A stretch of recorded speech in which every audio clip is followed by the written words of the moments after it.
confess I'm quite nervous about this whole enterprise. I like my creature comforts rather more than I like my creatures. I mean, I must say, standing next to me, he's so tall as well, he's so brown and so bright and knowledgeable. It makes me feel really short and white and stupid, to be honest. I'm quite nervous of Mark. I don't know him that well. I've met him before, but of course he's such an all-round expert on all living things, and I shall feel very foolish if I say, what's that? And he will give me one of those long burning looks, as if he cannot believe there is a sentient being on the planet who is unaware of what a capybara is, or whatever it might be. Hey, did you have a pee before we left, by the way? No, I didn't. So I could have it if we get in the water, surely. It's big enough to accommodate my urine. You mustn't pee in the river. That's the key thing. Because there's a fish here called a kangaroo fish. Have you heard of that? Oh, no, that's an urban myth, isn't it? No, it's true. It's about this long. Yeah. And if you pee in the water, which I'm serious you mustn't do, yeah, it swims up your urine and into your willy. Basically, it's designed to go into the gills of a fish. So it gets into the gills and the spines come out, it lodges itself in there, eats the blood or drinks the blood, and then when it's full, it lets go and drops to the bottom and digests it. But if you get one up there, it's apparently unbelievably painful, and you have two choices. You chop your willy off, or you have to get to a hospital, and given we're near a hospital here, there's only that first choice. So what I've got a couple of pieces of string, actually. So if you just tie a knot in it. So I've done mine, but...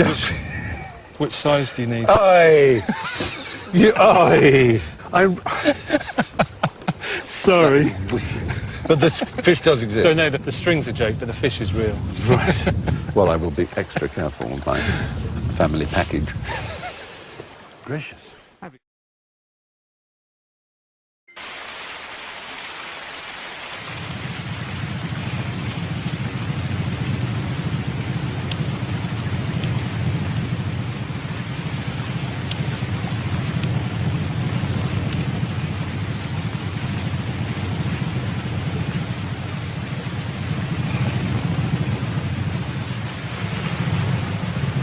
Sorry.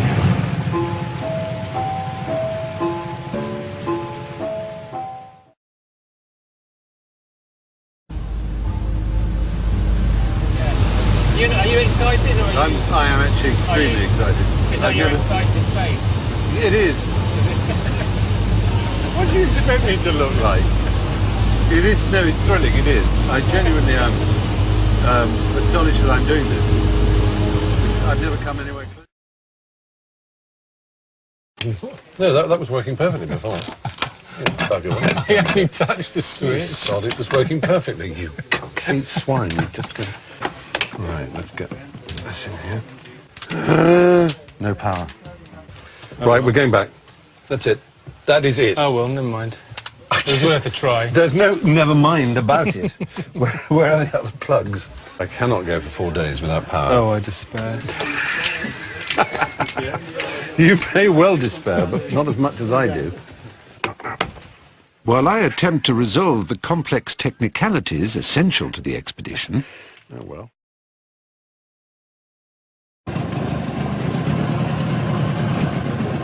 That's it. If we can hold it there, I'll try and take the picture one-handed. Oh, God, it's horrible.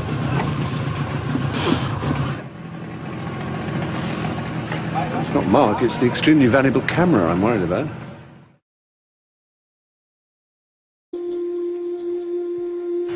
Right, come on.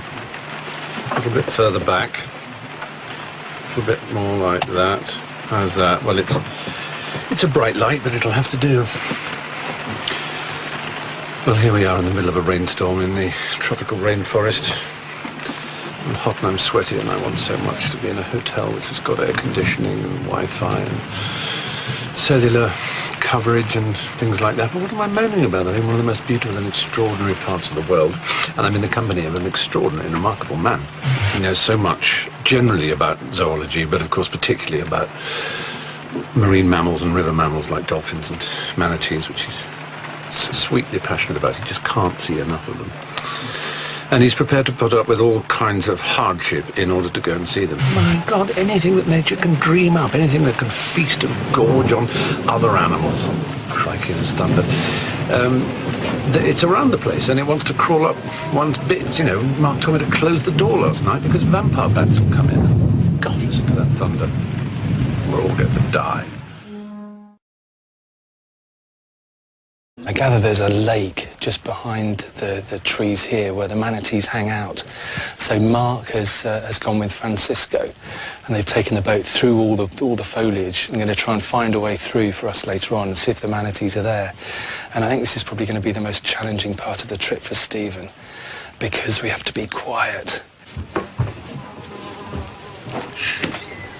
Flies are making a noise.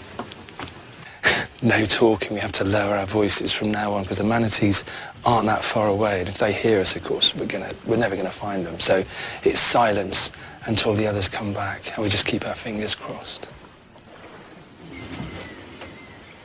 Special non-crunchy vegetables.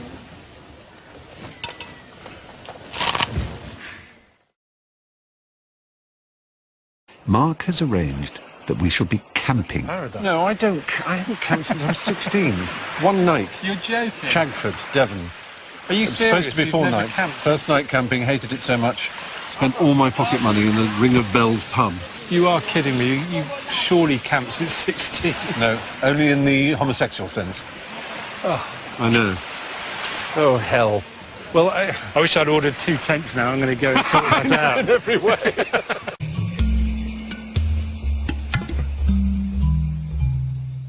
Oh, God, I hate camping. I hate it. So uncomfortable, so unnatural.